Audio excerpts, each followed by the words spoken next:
Engineer Thangamuthu study circle and IPS academy அரசு பணி வெற்றியின் முதல் படி. Good morning all. ஸோ இன்னைக்கு டே நம்பர் 80 வரை வீடியோ பார்க்காதவங்க 1ல இருந்து 80 வரை பார்த்துட்டு அதுக்கப்புறம் 81 வாங்க. கண்டிப்பாக உங்களுக்கு யூஸ்ஃபுல்லாக இருக்கும். சரிங்களா? ஸோ இன்னைக்கு நம்ம வந்து பார்த்தீங்கன்னா நிகழ்தகவு ப்ராபபிலிட்டியில் 3வது பார்ட் பார்க்க போகிறோம். ஸோ இன்னைக்கு 9th புக் டேரக்டாக 9th புக்குள்ளே போயிடலாம். ஸோ இதில் வந்து ஒரு சில கொஸ்டின்ஸ் நம்ம போன கிளாஸ் நம்ம பார்த்துட்டோம், ஃபர்ஸ்ட் 2 கொஸ்டின்லாம். ஸோ அதுக்கு அடுத்த கொஸ்டின் வந்து அப்படியே கண்டினியூ பண்ணுவோம். பயிற்சி 9.1 கொஸ்டினை ரீட் பண்ணி பொறுமையாக ஆன்சர் பண்ணுங்க. ஸோ ப்ராபபிலிட்டியை பொறுத்தவரை நம்ம ஆல்ரெடி பார்த்த ஒரே ஒரு ஃபார்முலா தான், P of E equal to N of E divided by N of S. N of S அப்படிங்கிறது total event, N of E அப்படிங்கிறது ப்ராபபிள் ஈவெண்ட். ஸோ நீங்கள் ஒரு தெருவில் நடந்து செல்கிறீர்கள். நீவே சந்தித்தவர்களில் ஒரு புதிய மனிதனை தேர்ந்தெடுக்கவும். அந்த மனிதரின் பிறந்த நாள் ஞாயிற்றுக்கிழமையாக இருக்க நிகழ்தகவு என்ன? மொத்தம் ஒரு வாரத்துல 7 நாள் இருக்கும். சரிங்களா? 7 நாள்ல ஞாயிற்றுக்கிழமை அப்படிங்கிறது ஒரே ஒரு நாள், அதனால 1/7 ப்ராபபிலிட்டி, அவ்வளவுதான். இதுல N of S அப்படின்றது மொத்தம் 7 நாள், அதுல N of E ஒரு நாள், அப்ப ஆன்சர் 1/7. சரிங்களா? தென் சீட்டு கட்டு வெயிட்டிங், அடுத்த கிளாஸ் வந்து சீட்டு கட்டு. சரிங்களா? ஸோ இப்போ நம்ம 9th புக்கை ஃபுல்லாக கம்ப்ளீட் பண்ணிட்டு கேலண்டர் கொஸ்டினை சேர்த்து முடிச்சிடலாம். ஒரு சீரான பகடையை உருட்டும் பொழுது ஒரு இரட்டை எண் கிடைப்பதற்கான நிகழ்தகவு. இது நம்ம போன கிளாஸ் டைஸ்ல பார்த்துருப்போம். ஒரு சீரான பகடையை உருட்டினாங்க அப்படின்னா மொத்தம் வந்து 6 நம்பர் இருக்கும். ஒரு பகடையில 1 2 3 4 5 6 6 நம்பர். இதுல ஈவன் நம்பர் அப்படின்னா 2 4 6. ஸோ அப்போ ஆன்சர் இஸ் 3/6. கேன்சல் பண்ணீங்க அப்படின்னா 1/2. ஸோ நமக்கு வந்து பார்த்தீங்கன்னா ப்ராபபிலிட்டியில் ஒரு கொஸ்டின் கேட்குறாங்க. அந்த ஒன்றுமே இப்போ நான் சொல்கிற ஏரியா தான், ப்ரீவியஸ் இயர் கொஸ்டின் அனலைஸ் பண்ணி தான் சொல்கிறேன். இப்போ பாருங்க, ஒரு பானையில் 24 பந்துகள் உள்ளன. கொஸ்டின் நம்பர் 4 பாருங்க. ஒரு பானையில் 24 பந்துகள் உள்ளன. அதில் 3 சிகப்பு பந்துகள், 3 red colour ball, 5 blue colour ball, மீதி இருக்கிறதெல்லாம் பச்சை கலர்னு சொல்றாங்க. மொத்தம் 24. 24ல 3 5 பார்த்தீங்கன்னா 8. 24ல 8 போச்சு அப்படின்னா மிச்சம் எவ்வளவு இருக்குன்னு பாருங்க. மிச்சம் 16. அப்போ மிச்சம் 16 பால் வந்து பாத்தீங்கன்னா நமக்கு என்ன கலர் பால்னா கிரீன் கலர் பால். ஓகேங்களா? இப்போ கொஸ்டின், ஒரு நீல நிற பந்து, ஃபர்ஸ்ட் ஒரு நீல நிற பந்து கிடைக்க நிகழ்தகவு என்ன? ப்ளூ கலர் பால் மொத்தம் எவ்வளவு இருக்கு? 5 இருக்கா? ப்ளூ கலர் பால் 5 இருக்கு. டோட்டல் பால்ஸ் வந்து பாத்தீங்கன்னா 24. அப்ப 24ல 5 chance for blue colour ball, 5/24 answer. So அதுவே கொஸ்டின் ரெட் கலர் பால்னு கொடுத்தாங்கன்னா ரெட் கலர் பால் மொத்தம் எத்தனை இருக்கு? 3. ஸோ அப்போ ஆன்சர் 3/24. 24ல 3 பால். இதை நம்ம இதுக்கப்புறம் கேன்சல் பண்ணா 1/8. இதுவும் ஆன்சரா இருக்கலாம். அது ஆப்ஷனை பொறுத்து நம்ம எடுத்துக்கணும்.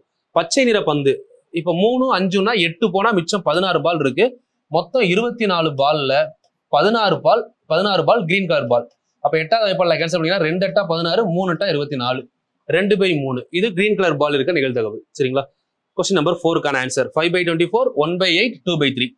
2 சீரான நாணயங்களை ஒரே நேரத்தில் சுண்டும் பொழுது 2 தலைகள் கிடைக்க நிகழ்தகவு. இது ஆல்ரெடி பார்த்துட்டோம்ல. 2 நாணயம் டாஸ் பண்றப்போ 2 ஹெட் கிடைக்கலாம், இல்ல 2 டெயில் கிடைக்கலாம், இல்ல head tail or tail head. மொத்தம் 4 சான்ஸ். இதான் N of S. இந்த N of Sல நமக்கான ப்ராபபிலிட்டி என்ன கேட்டிருக்காங்க? 2 தலைகள் கிடைக்க நிகழ்தகவு என்ன அப்படின்னு கேட்குறாங்க. 2 தலை கிடைக்க நிகழ்தகவுன்னு பார்த்தீங்கன்னா ஒரே ஒரு சான்ஸ் தான் இருக்கு. ஸோ 4ல ஒரே ஒரு சான்ஸ். அப்போ ஆன்சர் 1/4. கொஸ்டின் நம்பர் 5ஓட ஆன்சர் 1/4. சரிங்களா? நான் எந்த கொஸ்டின்லாம் நடத்துறனோ அதை மட்டும் எழுதி வச்சுக்கோங்க போதும். ஏன்னா அந்த மாதிரி கொஸ்டின்ஸ் தான் நம்மளுக்கு கேட்குறாங்க. 9th முடிச்சோடனே 10th புக்குமே பார்ப்போம். ஓகே, ஏதாவது டவுட்ஸ் இருந்தாலும் கீழே கமெண்ட் பண்ணுங்க. நான் சொல்ற விஷயம் கிளியரா புரியுது, அண்டர்ஸ்டாண்ட் ஆகுது, எதுவாக இருந்தாலும் சரி. ஏன்னா ஒரு ½ an hour ஸ்பெண்ட் பண்ணி பாக்குறீங்க, அதுக்கான உங்களோட ஃபீட்பேக் என்னங்கிறத கீழே சொல்லுங்க. அப்பதான் எனக்கு அடுத்த வீடியோ போடுறப்போ வந்து பாத்தீங்கன்னா எங்களுக்கு ஒரு பூஸ்டப்பா இருக்கும். சரி, ஓகே, நம்ம டெலிவரி பண்ண விஷயம் ஸ்டூடெண்ட்ஸ்க்கு எப்படி போய் சேர்ந்துருக்கு, ஸோ இது மூலமா வேற என்ன பண்ணலாம். ஏன்னா இது 1 2 கிடையாது, 80வது வீடியோ. ஸோ கிட்டத்தட்ட ஒரு 4 மாசத்தோட முழு உழைப்பையும் உங்களுக்காக கொடுத்துருக்கேன். ஸோ இதோட ரிசல்ட் அப்படிங்கிறது நீங்க பாஸ் பண்ண போறதுல தான் இருக்கு. எக்ஸாம்ல நீங்க பாஸ் பண்றதுக்கு என்னோட பார்ட் கண்டிப்பா பெரிய பார்ட்டா இருக்கும். சரிங்களா? ஏன்னா மேத்தமெட்டிக்ஸை பொறுத்தவரை 25க்கு 25 போட்டீங்கனாலே ப்ரிலிம்ஸ் கிளியர் ஆயிரும். குரூப் 2ல, குரூப் 4ல ஆல்மோஸ்ட் ஜாப் கன்ஃபார்ம். நீங்க தமிழ் GK படிச்சுட்டு மேக்ஸ்ல 25 out of 25 எடுத்துட்டீங்கனாலே உங்களுக்கு மேக்ஸிமம் கன்ஃபார்ம். குரூப் 4ல பாஸ் பண்ற எல்லாருமே வந்து பாத்தீங்கன்னா மேக்ஸ்ல 20 above, மேஜரா 24 25 எடுத்திருப்பாங்க. சரிங்களா? அதனால மேக்ஸை வந்து நல்லா ஃபோக்கஸ் பண்ணுங்க. மென்டல் அபிலிட்டி ரொம்ப ரொம்ப முக்கியம். அடுத்து வரக்கூடிய குரூப் 2ல மெயின்ஸுக்குமே வந்து பாத்தீங்கன்னா உங்களுக்கு குரூப் 2A வந்து பாத்தீங்கன்னா ரீசனிங் கொடுத்துருக்காங்க. ரீசனிங்குமே கிளாஸ் ஆரம்பிக்க போறோம் செப்டம்பர் 1st வீக். ஸோ அதுக்கான அனௌன்ஸ்மெண்ட் நான் கீழே கொடுத்துட்றேன். ஸோ அதுக்கு முன்னாடி கீழே டிஸ்கிரிப்ஷன்ல வந்து பாத்தீங்கன்னா WhatsApp channel, Telegram channel link இருக்கு, ஜாயின் பண்ணிக்கோங்க. பேட்ச் ஆரம்பிச்சாலுமே நான் அதுல தான் உங்களுக்கு அதுக்கான அட்வர்டைஸ்மெண்ட் பிளஸ் எப்படி ஆரம்பிக்க போறோம் அப்படிங்கிற டீடைல்ஸ் எல்லாமே அதுல தான் கொடுப்பேன். அதனால அதை ஃபாலோ பண்றது உங்களுக்கு யூஸ்ஃபுல்லா இருக்கும். இப்போ நான் ஒரு டாபிக் அப்படின்னா ஒரு டாபிக் நீங்க இதுல படிக்கிறத விட நான் டெலிகிராம் சேனல்ல அந்த டாப்பிக்கை கம்பைல் பண்ணி அனுப்புவேன். அப்போ நீங்க வீடியோஸ் பாக்குறப்ப இன்னும் ஈஸியா இருக்கும். அதனால டெலிகிராம் சேனலும் வாட்ஸ்அப் சேனலும் சப்ஸ்கிரைப் பண்ணாதவங்க சப்ஸ்கிரைப் பண்ணி வச்சுக்கோங்க. கண்டிப்பா யூஸ்ஃபுல்லா இருக்கும். 2 பகடைகள் உருட்டப்படும் பொழுது கிடைக்கும் எண்களின் கூடுதல். 2 பகடையை உருட்டும் பொழுது நம்ம ஆல்ரெடி இப்பதான் பார்த்தோம் போன வீடியோல. சரிங்களா? 2 பகடை உருட்டும் பொழுது கிடைக்கும் எண்களின் கூடுதல் 1க்கு சமமாக இருக்க. ஃபர்ஸ்ட் நம்பரே 1,1 தான். அப்ப கூட்டும் போது ஸ்டார்டிங்கே 2ல தான் ஆரம்பிக்கும். 1க்கு சமமா ஒண்ணுமே இருக்காது. ஆன்சர் 0. இதை நம்ம P of π அப்படின்னு படிச்சிருக்கோம். சரிங்களா? 4க்கு சமமாக இருக்க. இது நான் போன வீடியோல என்ன சொன்னேன்னு பாருங்க. பார்க்காதவங்க போன வீடியோ பார்த்துட்டு வாங்க. 4க்கு சமமா இருக்கணும்னா 4க்கும் 10க்கும் ஒரே ஆன்சர். ஏன்னா அதை கூட்டும் போது தான் 14 வரும். இதுல சின்ன நம்பர் 4, 4ல 1 கழிச்சா 3/36. இந்த கொஸ்டினோட ஆன்சர் 3/36 ஆர் 1/12. இது எப்படி வந்துச்சுன்னு சொல்லி ஒரு 15 நிமிஷம் எக்ஸ்பிளைன் பண்ணிருப்பேன் போன வீடியோல. பகடை டைஸ் பார்த்தோம்ல போன கிளாஸ்ல, அதுல பாருங்க போன வீடியோ 80வது வீடியோ.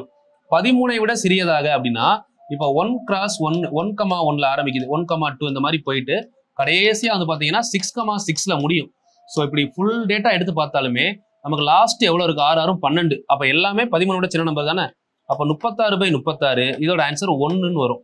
13ஐ விட சிறிய எண் அப்படின்னா ஆன்சர் 1. சரிங்களா? ஏன்னா பெரிய நம்பரே 12 தான்.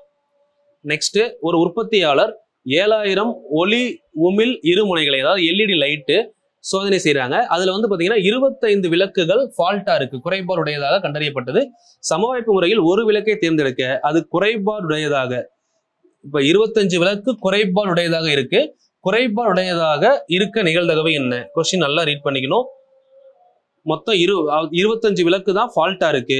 சமவாய்ப்பு முறையில ஒரு விளக்க தேர்ந்தெடுக்கும் போது அது குறைபாடுடையதாக ஃபால்ட்டா இருக்கணும்னு சொல்றாங்க. அப்ப ஆன்சர் 25/7000. சரிங்களா? இதை அப்படியே கேன்சல் பண்ணீங்கன்னா 25ல 4 டைம் போட்டீங்கன்னா எவ்வளவு? 100. சரிங்களா? அப்ப 40 டைம் போட்டீங்கன்னா 1000. 40 × 7, 7 நாளா 28. சரிங்களா? அப்ப ஆன்சர் 1/280. 280. சரிங்களா? கேன்சல் பண்ணி பாருங்க. நீங்க 5வது வகுப்புல கேன்சல் பண்ணி பாருங்க. சரிங்களா? இதை இன்னும் ஸ்பீடா பண்ணணும்னு வச்சுக்கோங்களேன். ஒன்றும் இல்லை, மேலே கிளை 4ஆல பெருக்குங்களேன். 1/280 நான் வேகமா பண்ணதுக்கு ரீசன் என்னன்னா, இப்போ 25 இருக்கு. 25 × 4 டிவைடட் பை 7000 × 4 எடுத்தோம்னா மேல என்ன வரும்? 100 வருமா? கீழே 7 நாளா எவ்வளவு வரும்? 28,000. 20 கேன்சல். அப்போ 1/280 ஆன்சர்.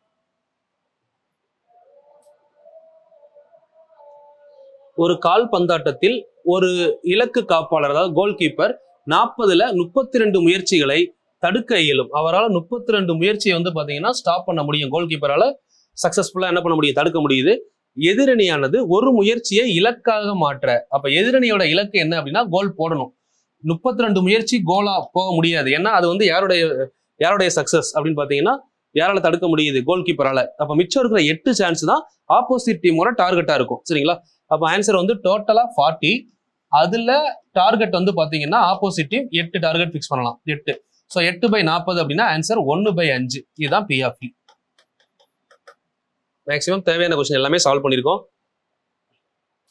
அடுத்து, கொடுக்கப்பட்ட சுழல் அட்டையில் ஸ்பின்னர்ல முள் வந்து பாத்தீங்கன்னா 3 மடங்காக நிலை கொள்ளாமல் இருக்க. பார்த்த முக்கியம், 3ல ஸ்டாப் ஆகக்கூடாது. 3 மடங்குல, 3 மடங்குனா 3 6 9 இல்லையில. அப்ப இந்த 2ல ஸ்டாப் ஆகக்கூடாது. மிச்சம் எத்தனை இருக்கு? 1 2 3 4 5 6 6/8. மொத்தம் 8 இருக்கு. 8ல 6 சான்ஸ். கேன்சல் பண்ணீங்கன்னா 3/4. P of E 3/4. சரிங்களா? அவ்வளவுதான் கான்செப்ட் இதுல.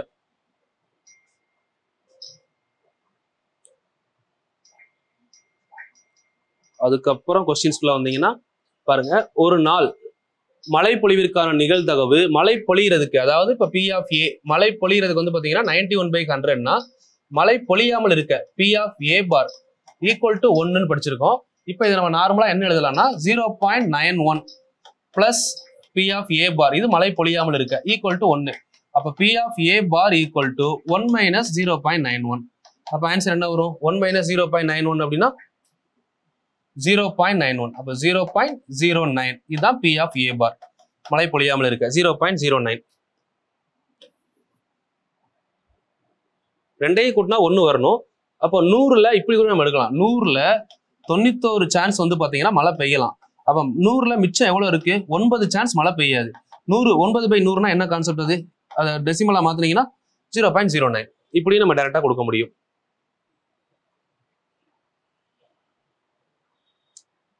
சரிங்களா? அடுத்த கொஸ்டின் பாருங்க. 10ஆம் வகுப்பு இறுதி தேர்வில் பல்வேறு பாடங்களில் 100க்கு 100 மதிப்பெண் பெற்ற 1184 மாணவர்கள், 1184 பேர் 100க்கு 100 மார்க் வாங்கியிருக்காங்க. அதுல 233 பேர் கணக்குல வாங்கியிருக்காங்க. அப்போ மேத்தமெட்டிக்ஸ்ல மட்டும் 100க்கு 100 வாங்கினவங்க 1184க்கு 233 பேர். இது மேத்தமெட்டிக்ஸ்ல 100 வாங்கினவங்க P/E. அவ்வளவுதான், டைரக்டா ஆன்சர், எதுவுமே இல்லை. அடுத்து வந்து பாத்தீங்க அப்படின்னா அறிவியலில் 100க்கு 100 பெறாதவராக இருக்க நிகழ்தகவு. அறிவியல்ல 100க்கு 100 வாங்கினவங்க எத்தனை பேரு? அறிவியல்ல 100க்கு 100 வாங்கினவங்க எத்தனை பேர் அப்படின்னு பாத்தீங்கன்னா 106 பேர். சரிங்களா? மொத்தம் இந்த 1184ல 106 பேர் தான் அறிவியல்ல 100. இந்த 106 கழிச்சிட்டீங்க அப்படின்னா அறிவியல்ல 100க்கு 100 வாங்காதவங்க எவ்வளவு வருவாங்க? எவ்வளவு வரும்? 84 6 போனா 78. அப்ப 1078 பேர் அறிவியல்ல 100 வாங்கல. 106 பேர் தான் அறிவியல்ல 100 வாங்கியிருக்காங்க. சொல்லியிருக்காங்களா? அப்போ இதுக்கான ஆன்சர் 100க்கு 100 பெறாத மாணவர்கள். கொஸ்டின்ல கேட்டிருக்கிறது என்னது? இரண்டாவது கொஸ்டின். அறிவியலில் 100க்கு 100 பெறாத மாணவர்கள் 1078/1184. டைரக்டாவே எடுத்துக்கலாம். சரிங்களா? சிம்பிள் தான் கொஸ்டின். பெறாதவர்கள்லாம் கழிச்சிடணும், பெற்றவர்கள்னா அப்படியே டிவைடட் பை போட்டு எழுதினா போதும். ஓகே, அடுத்த கொஸ்டின் பாருங்க. 0க்கும் 1க்கும் இடைப்பட்ட ஒரு எண்ணை கொண்டு உறுதியற்றவற்றை அளவிடுவது எவ்வாறு அழைக்கப்படுகிறது? நிகழ்தகவு. சரிங்களா? நிகழ்தகவின் எல்லை அப்படின்றது எதை சொல்றாங்க? நிகழ்தகவோட எல்லை அப்படின்னு எதை படிச்சிருக்கோம்? இடைவெளி எதுல இருந்து எதுக்குள்ள இருக்கும்? 0 மற்றும் 1. 0 to 1. 0 to P/E up to 1. இதான படிச்சிருக்கோம். இதான் நிகழ்தகவு எல்லை. ஒரு ஒப்பீட்டு நிகழ்வன் கருத்தை அடிப்படையாக கொண்ட நிகழ்தகவுக்கு பேரு பட்டறி நிகழ்தகவு. டைரக்ட் ஒன் வேர்ட் படிச்சுக்கோங்க. ஒப்பீட்டு நிகழ்வன் கருத்தை அடிப்படையாக கொண்டது, கம்பேரிசன் டைப்ல இருக்கிறதுக்கு பேரு பட்டறி நிகழ்தகவு. கொஸ்டின் நம்பர் 3 இது. Question number 4. ஒரு நிகழ்ச்சியின் நிகழ்தகவு எவ்வாறு இருக்க முடியாது? ஒரு நிகழ்ச்சியின் நிகழ்தகவு அப்படிங்கிறது 0ல இருந்து P/E அப் டு 1. அதாவது 0ல ஆரம்பிச்சு 1ல முடியலன்னு சொல்றாங்க. அப்ப 0 இருக்கலாம், 0த்தோட பெருசா இருக்கலாம், 1 விட சின்னதா இருக்கலாம், இல்ல 1 இருக்கலாம். அப்ப இதுல எது இருக்க முடியாது? 0க்கு சமம் இருக்கலாம், 1க்கு சமம் இருக்கலாம், 0த்தை விட பெருசா இருக்கலாம், பட் 0த்தை விட சிறுசா இருக்க முடியாது. அப்ப 4வது தான் தப்பு. 0த்தை விட சிறுசாவும் இருக்க முடியாது, 1 விட பெருசாவும் இருக்க முடியாது. இது ரெண்டு கூட தான் தப்பு. சரிங்களா? ஏன்னா லிமிட்டா எங்க இருக்கு? 0த்துல ஆரம்பிச்சு 1ல முடியுது இல்ல. அப்ப 0த்தோட சின்னதுன்னா இதுக்கு முன்னாடி வந்துடும். சோ அது கிடையாது. அது மாதிரி 1க்கு பின்னாடியும் போக வாய்ப்பு இல்லை. ஒரு சமவாய்ப்பு சோதனையில் அனைத்து விளைவுகளின் நிகழ்தகவு எப்பொழுதும் டேஸுக்கு சமம். ஒரு சமவாய்ப்பு சோதனையில அனைத்து விளைவுகளின் நிகழ்தகவு சமவாய்ப்பு அப்படின்னு சொல்லிட்டாலே ஆன்சர் 1. சமவாய்ப்பு சோதனையில நிகழ்தகவு 1க்கு சமமா இருக்கும். ஏ என்பது எஸ்ஸின் ஏதேனும் ஒரு நிகழ்ச்சி, A' என்பது ஏயின் நிரப்பு நிகழ்ச்சி. இந்த நிரப்பு நிகழ்ச்சி அப்படின்னா இதோட மீனிங் நம்ம ஆல்ரெடி படிச்சதுதான். P/A plus P/A' equal to 1. இதுதான் கான்செப்ட். இது P/A E பார்னு படிச்சிருப்போம். இப்போ நமக்கு என்ன கொஸ்டின் கேட்டிருக்காங்க? P/A' மதிப்பு கேட்டிருக்காங்களா? அந்த கான்செப்ட் அப்படியே ரீட் பண்ணுங்க. P/A' ஈக்குவல் டு, அங்க ஆப்போசிட் என்ன இருக்கு? 1 இருக்கா? மைனஸ் இந்த P/A அந்த சைடு போனா எப்படி போகும்? 1 மைனஸ் P/A போகுமா? இப்போ ஆப்ஷன் 4. 1 minus P/A.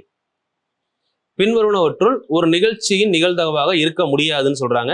நம்ம ஆல்ரெடி இப்பதான் பார்த்தோம். 0வா இருக்கலாம், 0 விட பெருசா இருக்கலாம், இல்ல 1 இருக்கலாம், 1 விட சின்னதா இருக்கலாம். ஸோ 0 விட சின்னது அப்போ மைனஸ்ல இருக்க வாய்ப்பு இருக்கான்னா இல்ல. ஏன்னா 0 விட சின்னது 0வா இருக்கலாம், 1 இருக்கலாம், 2க்கும் நடுவில் இருக்கலாம். பட் இது 0 விட சின்ன வேல்யூ இருக்க வாய்ப்பு இல்லை. So D 4th one wrong. ஒரு சோதனையின் குறிப்பிட்ட முடிவு இவ்வாறு அழைக்கப்படுகிறது. ஒரு சோதனையின் முடிவு தான் வந்து பாத்தீங்கன்னா விளைவு. குறிப்பிட்ட முடிவுக்கு பேர் என்ன சொல்றாங்க? விளைவு அப்படின்னு சொல்லலாம். ஒரு சோதனை ஒன்று அல்லது அதற்கு மேற்பட்ட விளைவுகளின் தொகுப்பு டேஷ் என அழைக்கப்படுகிறது. ஒரு சோதனையின் விளைவுகளின் தொகுப்பு நிகழ்ச்சி என அழைக்கப்படுகிறது. ஒரு பகடையானது டேஷ் என இருக்கும் போது 6 முகங்களும் சமவாய்ப்பு உடையது, சீரானதாக. அதனாலதான் நம்ம கொஸ்டின்லேயே பாத்தீங்கன்னா ஒரு சீரான பகடையை உருட்டும் பொழுது அப்படின்னு சொல்லுவாங்க. சீரானதா இருந்தாதான் 6 முகங்களும் சமவாய்ப்புல இருக்கும். சரிங்களா? இது கொஸ்டின் நம்பர் 10. ஸோ அதுக்கப்புறம் இந்த 1 வேர்ட்ஸ் எல்லாமே ரொம்ப ரொம்ப முக்கியம். ஒரு சமவாய்ப்பு, ஒரு சோதனையின் மிக சரியான முடிவுகளை நம்ம கணிக்க முடிந்தால் அது உறுதியான சோதனை. இதெல்லாம் ஒன்லைனர் அப்படியே நோட் பண்ணி வச்சுக்கோங்க. ஒரு உறுதியான சோதனை அழைக்கப்படுகிறது. மிக சரியான முடிவுகளை நாம் கணிக்க இயலவில்லை என்றால் அது சமவாய்ப்பு சோதனை. சரியான முடிவுகளை கணிக்க முடியவில்லை அப்படின்னா அதுக்கு பேர் என்ன சொல்றாங்க? சமவாய்ப்பு சோதனை. கரெக்டா பாருங்க, உறுதியா கணிக்க முடிஞ்சா உறுதியான சோதனை. சரிங்களா? சோ இது வந்து பாத்தீங்கன்னா உறுதி, இது வந்து பாத்தீங்கன்னா சமவாய்ப்பு சோதனை. சரியா கணிக்க முடியல அப்படின்னா சமவாய்ப்பு, எல்லாத்துக்குமே வாய்ப்பு இருக்குன்னு அர்த்தம். உறுதியா கணிக்க முடிஞ்சுன்னா உறுதியா இருக்குன்னு அர்த்தம். இப்ப எக்ஸாம்பிள், இன்னைக்கு மழை வருமா மழை வராதா அப்படின்னு பாக்குறோம். இன்னைக்கு மழை வரும் அப்படின்னா 1, இதுக்கு வந்து கான்பிடண்டா சொல்ல முடியும், உறுதியான சோதனை. இப்ப 10 பேர் கிளாஸ்ல இருக்காங்க, எத்தனை பேர் பாஸ் பண்ணலாம், இது நம்ம உறுதியா சொல்ல முடியாது. ஆனா ஒரு ஆள் பாஸ் பண்ண வாய்ப்பு இருக்கு, 2 பேர் பாஸ் பண்ண வாய்ப்பு இருக்கு, 10 பேரும் பாஸ் பண்ண வாய்ப்பு இருக்கு, 10 பேரும் ஃபெயில் ஆக வாய்ப்பு இருக்கு. சோ அது வந்து பாத்தீங்கன்னா நம்ம மிக சரியான முடிவுகளை கணிக்க இயலவில்லை. அப்ப அது என்னன்னா சம வாய்ப்பு சோதனை. எல்லாத்துக்கும் வாய்ப்பு இருக்குல்ல, அதனால அது பேர் சம வாய்ப்பு சோதனை. சமவாய்ப்பு சோதனையின் மொத்த விளைவுகளின் கணம் அந்த சோதனையின் கூறுவெளி எனப்படும். சோ இதான் நமக்கு சொன்னேன். இந்த என்எஸ் கூறுவெளினா என்னன்னா என் ஆஃப் எஸ். நம்ம டோட்டலா கால்குலேட் பண்ணுவோம்ல, நாணயங்கள்னு கொடுத்தாங்கன்னா 2/n, அது மாதிரி காயின்ஸுக்கு 2/n, பகடைகள்னு கொடுத்தாங்கன்னா 6/n. இதெல்லாம் பாத்தீங்கன்னா கூறுவெளியோட மதிப்பு. ஒரு சோதனையின் குறிப்பிட்ட விளைவோ அல்லது விளைவுகளின் தொகுப்போ, இது புக்லயே ஒன் வேர்டா கொடுத்துருப்பாங்க, நிகழ்ச்சி. சரிங்களா? விளைவுன்றது முடிவு, முடிவுக்கு பேரு விளைவு, அந்த விளைவுகளின் தொகுப்புக்கு பேர் நிகழ்ச்சி அப்படின்னு சொல்லுவோம். சரிங்களா? ஒரு நிகழ்தகவின் ஒப்பீட்டு நிகழ்வெண் கோட்பாடு, ஒரு விளைவின் நிகழ்தகவானது அந்த விளைவு நடப்பதற்கான முழு விழுக்காட்டிற்கு அருகில் இருக்கும். விழுக்காட்டிற்குனா 100%க்கு பக்கத்துல இருக்கும், சதவீதத்துக்கு. சரிங்களா? நிகழ்ச்சிகள் நடைபெறுவதற்கான வாய்ப்பு ஒரே மாதிரியாக இருந்தால் அவை சமவாய்ப்பு நிகழ்ச்சிகள். ஒரே மாதிரியாக வாய்ப்பு இருந்தால் சமவாய்ப்பு நிகழ்ச்சி அப்படின்னு சொல்றாங்க. சோ இதுவும் நம்ம பார்த்திருக்கோம். இரு நிகழ்ச்சிகள் ஒரே நேரத்தில் நடக்க இயலாது, அவை ஒன்றையொன்று விளக்கும் நிகழ்ச்சி. ஒரே நேரத்தில் நடக்க முடியல அப்படின்னா அதுக்கு பேர் என்ன சொல்றாங்க, ரிப்பல்சிவ் ஈவெண்ட், விளக்கும் நிகழ்ச்சி. இப்ப எக்ஸாம்பிள், ஒரு இடத்துல வந்து பாத்தீங்கன்னா ஒரே ஒரு ஆளை தான் தேர்ந்தெடுக்கணும், 2 பேர் இருக்காங்க, ஒருத்தர் எடுத்தா இன்னொருத்தர் எடுக்க முடியாது. சரிங்களா? இது ஒன்றையொன்று விளக்கும் நிகழ்ச்சி. அது மாதிரி பாத்தீங்கன்னா ஒரு குரூப்ல ஆண் பெண் இவங்களை பிரிக்கிறப்போ, ஒரு ஆண் வேணும்னா ஆண் மட்டும்தான், பெண்ணுனா பெண் மட்டும்தான். இதுல வந்து பாத்தீங்கன்னா ஒன்னோட ஒண்ணு மிங்கிள் ஆகாது. இதுல வந்து பாத்தீங்கன்னா ஒன்றையொன்று விளக்கும் நிகழ்ச்சி. இப்போ குரூப் ஆஃப் பீப்புள் 10 ஆண்கள் இருக்காங்கன்னா ஆண்கள்ல மட்டும்தான் ஆண்களை தேர்ந்தெடுக்க முடியும், பெண்கள்ல மட்டும்தான் பெண்களை தேர்ந்தெடுக்க முடியும். இப்போ இதே ஒரு சப்ஜெக்ட் எடுத்தீங்கன்னு வைங்களேன், ஒருத்தர் எடுக்கிறோம், அவர் மேக்ஸ்ல பாஸ் பண்ணியிருக்காரு, சயின்ஸ்ல பாஸ் பண்ணியிருக்காரு, மேக்ஸும் சயின்ஸும் சேர்ந்தும் பாஸ் பண்ணியிருப்பாரு. இது ஒன்றையொன்று விளக்கும் நிகழ்ச்சி கிடையாது. ஏன்னா ரெண்டுமே சேர்ந்து வரலாம்ல. ஒரு மேக்ஸ்ல மட்டும் பாஸ் பண்ணாங்க 10 பேர், சயின்ஸ்ல மட்டும் பாஸ் பண்ணவங்க 15 பேர், ரெண்டுலையும் பாஸ் பண்ணவங்க ஒரு 5 பேருன்னு சொல்றாங்க. இப்ப இந்த நிகழ்ச்சி வந்து பாத்தீங்கன்னா ஒன்றையொன்று ஈர்க்கும் நிகழ்ச்சி. மேக்ஸ்ல 10 பேர், சயின்ஸ்ல 15 பேர், ரெண்டுலையும் சேர்த்து இருக்காங்களா, இது ஈர்க்கும் நிகழ்ச்சி. இப்ப இதே இது ஒரு ஆண் ஒரு பெண் இவங்க சேர்ந்து இருக்க முடியுமானா சேர்ந்து இருக்க முடியாது. புரியுதுங்களா? ஆண் அப்படிங்கிறது தனி குரூப், பெண் அப்படிங்கிறது தனி குரூப். ஆணை தேர்ந்தெடுக்கணும்னா ஆண்களா தேர்ந்தெடுக்கணும், பெண்ணை தேர்ந்தெடுக்கணும்னா பெண்களை தேர்ந்தெடுக்கணும். 2 பேரும் சேர்ந்த மாதிரி தேர்ந்தெடுக்க முடியுமானா முடியாது. ஆனா மேக்ஸ் சயின்ஸ்னா சப்ஜெக்ட், அது மேக்ஸ்ல கொஞ்சம் பேர் இருக்கலாம், சயின்ஸ்ல கொஞ்சம் பேர் இருக்கலாம், ரெண்டும் சேர்ந்த மாதிரி சில பேர் பாஸ் பண்ணிருக்கலாம். சோ அது ஒன்றையொன்று ஈர்க்கும் நிகழ்ச்சி, இது விளக்கும் நிகழ்ச்சி. இதுக்கு தான் நம்ம என்ன கான்செப்ட் படிச்சோம்னா, P of A union B equal to P of A plus P of B. ஞாபகம் இருக்கான்னு பாருங்க, ஃபர்ஸ்ட் கிளாஸ்ல சொல்லியிருப்பேன், ஐ திங்க் 79th வீடியோ. இது ஒன்றையொன்று விளக்கும் நிகழ்ச்சி. இதுவே ஈர்க்கும் நிகழ்ச்சினா P of A union B equal to P of A plus P of B minus P of A intersection B ன்னு ஒரு கான்செப்ட் படிச்சிருப்போம். அது ஈர்க்கும் நிகழ்ச்சி. இந்த விளக்கும் நிகழ்ச்சியில இந்த இன்டர்செக்ஷன் பார்ட் வராது, ஏன்னா மீட்டிங் இருக்காது. சரிங்களா? அடுத்து P of E plus P of E bar equal to 1. இதுல E மற்றும் E இது ரெண்டுமே என்னன்னு அப்படின்னா நிரப்பு நிகழ்ச்சிகள். இப்பதான் பார்த்தோம், ஒண்ணுக்கு ஒண்ணு நிரப்பு நிகழ்ச்சி. இப்ப 10 பேர் இருக்காங்க கிளாஸ்ல, 4 பேர் பாஸ் பண்றாங்க அப்படின்னு சொல்றாங்க. இப்ப 4 பேர் பாஸ் பண்றது P of E அப்படின்னா P of E bar அப்படிங்கிறது என்ன அப்படின்னு பாத்தீங்கன்னா அதுக்கு ஆப்போசிட் நிகழ்ச்சி. இப்ப P of E அப்படிங்கிறது 10 பேர் கிளாஸ்ல இருக்காங்க, 10 மெம்பர்ஸ்ல 4 பேர் பாஸ் பண்றாங்க. சரிங்களா? 4 பேர் பாஸ் பண்றாங்க அப்படின்னா மிச்சம் இருக்கிற 6 பேர் வந்து பாத்தீங்கன்னா ஃபெயில் ஆகிறதுக்கான வாய்ப்பு தானே இருக்கு. ஸோ அப்போ P of E வந்து 4ன்னு எடுத்தோம்னா P of E bar வந்து பாத்தீங்கன்னா 6. இது ஒன்றையொன்று நிரப்பும் நிகழ்ச்சி. ஒன்னு முடிஞ்சா இன்னும் ஒண்ணு பாஸ் பண்றதுக்கான வாய்ப்பு 4 பேர் இருந்தா, ஃபெயில் ஆகிறதுக்கான வாய்ப்பு 6 பேர் இருக்கும். சரிங்களா? ஒரு நிகழ்ச்சி கண்டிப்பாக நடைபெறும் எனில் அது உறுதியான நிகழ்ச்சி. உறுதியான நிகழ்ச்சி நிகழ்தகவு 1. ஒரு நிகழ்ச்சி ஒருபோதும் நடைபெறாது அப்படின்னா அது வந்து நடைபெற இயலாத நிகழ்ச்சி, அதோட நிகழ்தகவுன்னு பாத்தீங்கன்னா 0. ஸோ இதோட ஐ திங்க் 9th புக்கும் உங்களுக்கு கம்ப்ளீட் ஆகுது. சரிங்களா? அடுத்து வந்து பாத்தீங்கன்னா நம்ம 10th புக்கு பார்க்கணும். நம்ம சொன்ன ஆன்சர் எல்லாமே பின்னாடி புக்ல எல்லாமே பேஜ் கம்ப்ளீட் ஆகிறப்போ உங்களுக்கு எல்லா ஆன்சருக்கும் இருக்கும். ஆன்சரை செக் பண்ணி பாருங்க. ஏதாவது டவுட்ஸ் இருந்தா கீழே கமெண்ட் பண்ணுங்க. இப்போ அடுத்த பார்ட்ல வந்து பாத்தீங்கன்னா நம்ம கேலண்டர் பார்க்க போறோம். இப்போ கேலண்டர் பார்க்கறதுக்கு முன்னாடி உங்களுக்கு ஒரு சில ஹோம்ஒர்க் தர, நோட் பண்ணிட்டு வந்துருங்க. ஏன்னா அடுத்த கேலண்டர் அப்படிங்கிறது தனி டாபிக், அதையும் தனியா படிக்கணும். ஸோ இது வந்து பாத்தீங்கன்னா கேலண்டர்ல probability, calendar based probability. So இதுல வந்து பாத்தீங்கன்னா முதல் கேலண்டர் எதுக்கெல்லாம் யூஸ் ஆகுது, there are 3 calculations. என்னென்ன சொல்லலாம் அப்படின்னு பாத்தீங்கன்னா டே, என்ன கிழமைன்னு சொல்லலாம், என்ன தேதின்னு சொல்லலாம், என்ன மந்த் அப்படின்னு சொல்லலாம், என்ன இயர் அப்படின்னு சொல்லலாம். இதுல வந்து மொத்தம் ஒரு 4 கான்செப்டுக்காக காலண்டரை யூஸ் பண்றோம். இந்த காலண்டரை நம்ம இன்னும் டெப்தா படிச்சோம் அப்படின்னா இந்த டாபிக் வந்து பாத்தீங்கன்னா நாட்காட்டி அப்படின்னு ஒரு டாபிக் இருக்கும். இதை நம்ம பின்னாடி பார்ப்போம். Reasoning topic. நம்ம இப்ப பார்க்க போது நாட்காட்டின்ற டாபிக் கிடையாது. இப்போ அந்த காலண்டர் பேஸ்டுல நமக்கான டாபிக் என்னன்னா ப்ராபபிலிட்டினா என்ன அப்படின்னு பார்க்க போறோம். இப்போ இதுக்கு முன்னாடி நீங்க என்ன தெரிஞ்சுட்டு வரணும் அப்படின்னா, ப்ராபபிலிட்டி பார்க்கறதுக்கு முன்னாடி காலண்டர்ல அடுத்த கிளாஸ் வரும்போது இது நான் கேட்குற கொஸ்டின்லாம் ஆன்சர் கீழே கமெண்ட் பண்ணிருங்க. ஒன்று வந்து பாத்தீங்க அப்படின்னா நிகழ்தகவை பொறுத்தவரை ஃபர்ஸ்ட் ஒன் சாதாரண ஆண்டு, ஆர்டினரி இயர். ஆர்டினரி இயர்ல எத்தனை வாரம், வீக் எத்தனை, ஆட் டேஸ் எத்தனை. Next leap year. லீப் இயர்ல வீக்ஸ் எத்தனை வீக், ஆட் டேஸ் எத்தனை. இது ரெண்டையும் நீங்க கொஞ்சம் கமெண்ட் பண்ணுங்க. ஏன்னா இதை பேஸ் பண்ணி தான் நம்ம அடுத்த வந்து காலண்டர் டாபிக்கே போக போறோம். ஒரு கொஸ்டின் கேட்கிறேன், தெரிஞ்ச ஆன்சர் பண்ணுங்க. ஒரு லீப் ஆண்டில், ப்ரீவியஸ் இயர் கொஸ்டின், ஒரு லீப் ஆண்டில் 53 ஞாயிற்றுக்கிழமைகள் இருக்க நிகழ்தகவு என்ன?